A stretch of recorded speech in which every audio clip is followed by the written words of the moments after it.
Yo, what's up? I'm Coach Morris. You're now listening to the Line for Line Podcast Network. Tune in. See, you got a voice on this podcast. You can be you on this podcast. Educate all the youth on this podcast. Elevate me and you on this podcast. That's the reason we here, okay?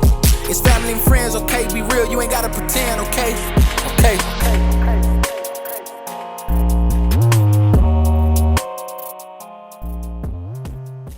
Just like that, we are back on another episode of Line for Line. Got Coach Morris in the building. Coach, how you doing today? Man, I'm doing very well, especially after getting a win this afternoon. So, Yeah, man, tell me something good, man, today.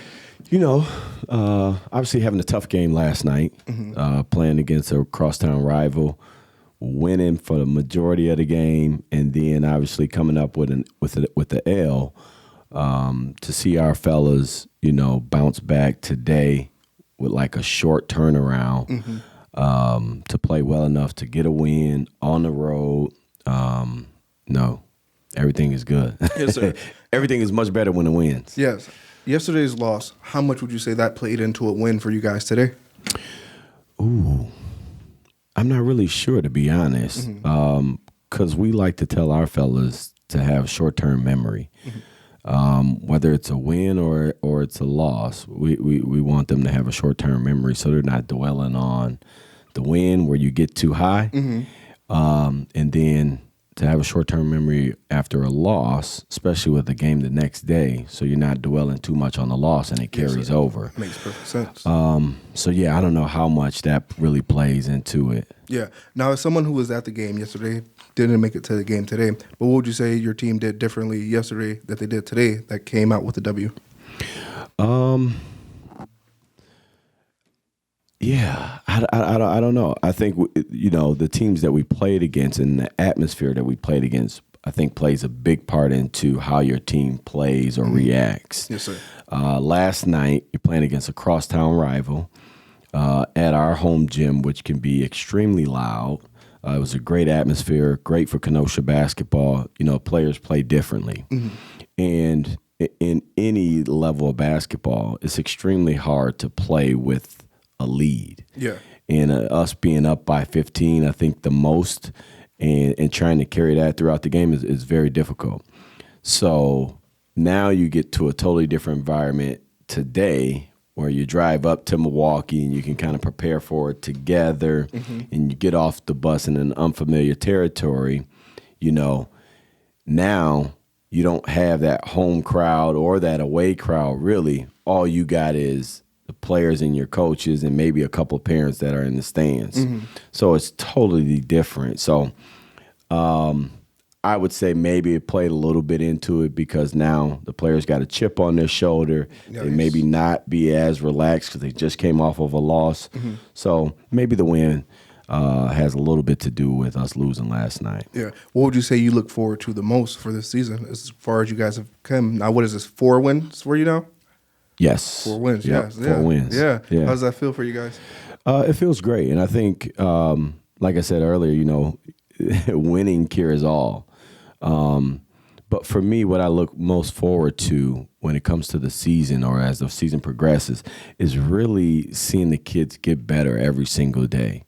I often tell parents and players and fans that, I'm one of the toughest coaches to play for. And that's just, me grading myself. And I think our coaching staff really matches my energy. So I think we're one of the tougher coaching staffs to play for. And with that being said, we throw challenges at our players constantly, daily, because we often feel that, it's always bigger than basketball. So we're challenging our players through basketball, but in preparation for life after basketball. Nice. So those are the things that we most look forward to, is how players respond to the challenges that we throw at them, how they respond to adversity, and then how they link up together when they're going through both. Yes, sir.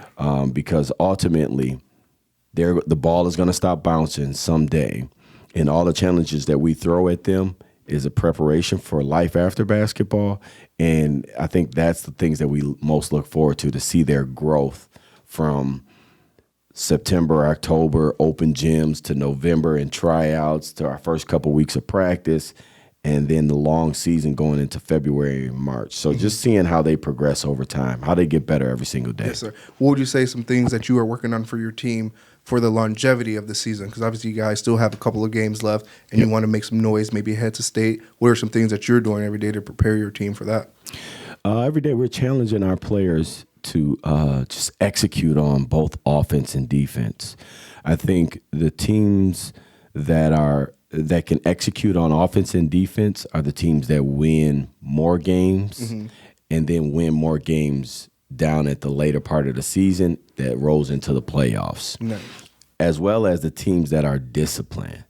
So execution and discipline is key if you want to win, and then if you want to win going into the playoffs, because you can have the most athletic team in the state and then lose every game, or you can have the most athletic team in the state and then lose in the playoffs because there's a team that can execute better than you, and then there's a team that can also be more disciplined than you. Those two things almost go hand in hand, and those two things are what makes a good team great and make a great team one of those teams that you never forget. Yes, sir. Now, if there was a piece of advice that you can give to the man who maybe sits on the bench a little bit more so than often, what would be that piece of information that you can give to the young man aspiring to do more and be better prepared to help his team? That's one thing. That's one of the things that we challenge our players with also as well. One, no playing time, no spots on our team are ever guaranteed. I'm okay with a revolving starting lineup, and our players know that. And I think that's what's going to always make players better. Nice. Where you're keeping that open and not guaranteeing anybody a starting spot. And then it just challenges, whether it's the first team or the second team, but it challenges the second team to challenge the first team. And until, like, without even pointing it out, both teams are getting better, because then the whole time they're just really battling and making each other better, if that makes sense. Makes perfect sense. And if the first team knows that their spots can get taken by anybody on the second team and vice versa, you know, that's just an ongoing battle all the way throughout. And then when you got the bottom, I don't know, depending on how many players we have on our team, but if you got the bottom 5 players, let's say, looking to get playing time, each day in practice, each week by week, they're obviously fighting for playing time.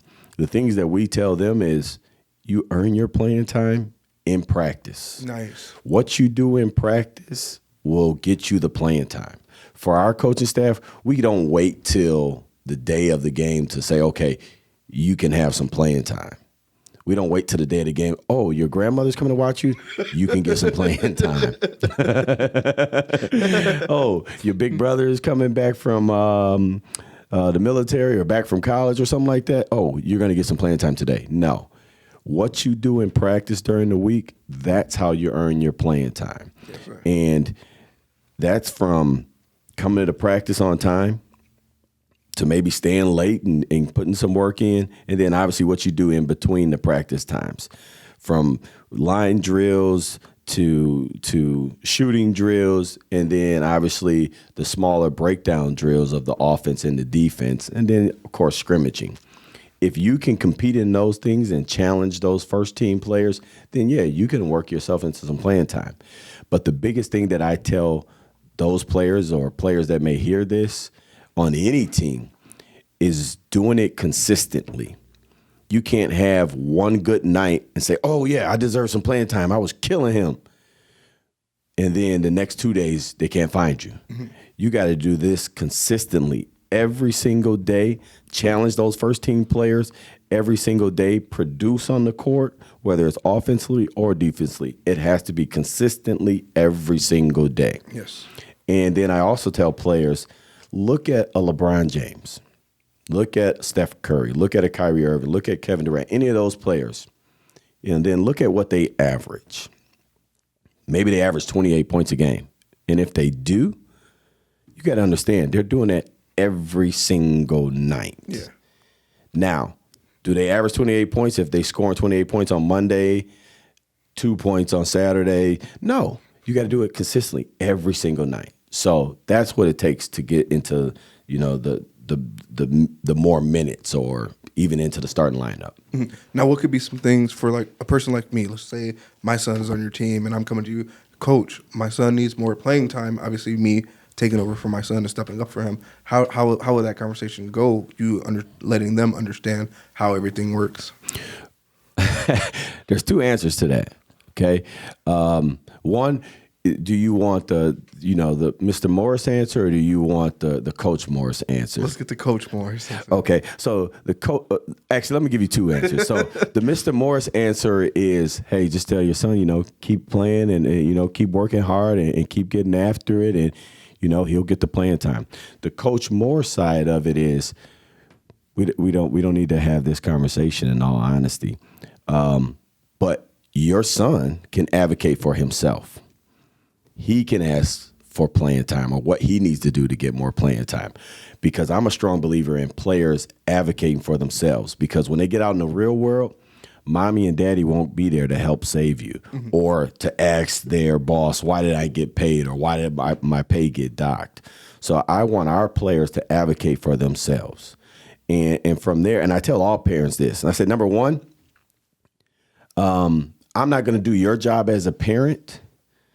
Therefore, I don't even want you to do my job as a coach. Mm-hmm. So an athletic director hired me, and then we hired my staff, because we're probably the best at what we do. Yes. Whether you think we are or not, we're the best at what we do, and we're going to make the best decision, the overall best decision for the team. Mm-hmm. Each player will earn their playing time in practice. So, one, let's have your son advocate for himself for playing time. And parents, a lot of times, they look crazy, but at the end of the day, they do get it. Because, again, it's bigger than basketball. So now that parent, you would take my advice and then tell your son, well, look, you got to go talk to your coach about your playing time. He's not even going to have that conversation with me. Yeah. Right? But then I also, in fairness, I also tell the parent, listen, since you did come to me with this, 2 weeks from now, see if things change. And if things didn't change, then maybe we can come back and you have that conversation with your child. And then if you feel like you need, if he don't have the answer that you want or the answer that you're looking for, which he should have that answer, then you can come back and we can have that conversation. And then we'll have that conversation with me and your son. And then on top of that, because your son should already know the answer because he's heard it in practice, I'm going to let him lead the conversation. And then on top of that, if we're going to have this conversation, we can't talk about any other kids. Nice. We don't bring any other kids in this conversation. It's only about your son. And from there, I think they get an understanding. I've been a head coach this is now my 4th season. Started with St. Joe's, right? Started with St. Joe's, 2 years over there. And I've only had one parent talk about playing time. Oh, nice. One parent ask about playing time. And this kid was a JV player that wasn't very good. And he wasn't getting playing on JV time, but all of his friends were on varsity. In basketball, he just wasn't liking it because he wasn't getting the playing time. So I said, how about you play on the varsity team, you practice with the varsity, but it's going to be difficult for you to get playing time, but you will be with your friends and you can enjoy that. Pulled him up, and he didn't get the playing time, and then his parents wanted to approach me about playing time. So that's the one parent in 4 seasons that I had to talk to about playing time. Nice. And then I do also have a 24-hour rule. So parents can't approach me about playing time until 24 hours after that game. Why? Because a parent is going to probably be heated and maybe they say something out of pocket. And then if it's after a win or if it's after a loss, I might say something out of pocket. So let's give us 24 hours to maybe have that cool down period where we're at a different space, and then we can have that dialogue. So 24 hours, set up a meeting, and then we have that dialogue. But for me, honestly, I don't even like to talk about playing time. And not that I know everything or I'm the greatest coach in America, but I feel like I was hired to do this job. That means I have the credentials or I'm a master at my craft. And I'm not going to do anything for sure not to do what's best for the team and to win. And I don't have anything against any players. So I will have that conversation, but that's not a conversation that I like to have. That's almost like an insult. Like, let me come talk to you about Line for Line podcast and say, could you do this or could you do that? When you're a master at your craft, I have to respect it. Makes sense. Yeah. Now, as we get ready to close out this amazing episode, with you being the professional player that you are, back in the day, names still ring bells like OJ, but would we ever catch you suiting up with your players just to throw them like a nice little practice? You know what? I would love that opportunity, but me, like when I was a player, I always gave that 100% as a player. So me as a coach, I want to give that 100% as a coach. And I would love to get out there a couple of times with the players, but then I can't give my 100% as a coach. Yeah. Now, after practice, there have been a couple of times in my 4 or 5, actually since I've been coaching, there have been some times where players feel like, hey, I heard this, or I saw your video on YouTube, or my dad told me you were a great player, and, they challenge me every once in a while. And yeah, I'll get out there. But yeah, you'll see me in, playing against some of my players, just not in practice. After practice, yeah.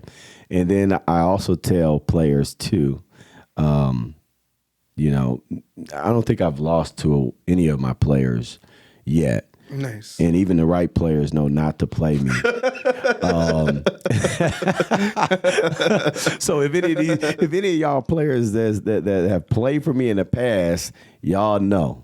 No, but I would love to play against my players or any players because, I'm a player myself still. My dude. I just, yeah. I can't do it like those guys can. Oh, my God. And just like that, so we just wrapped up another episode of Line for Line. Thanks for sliding through, sir. Hey, appreciate you, bro. You calling or you listening, tune in every week. Line for line. Oh, yeah, I'm going line for line.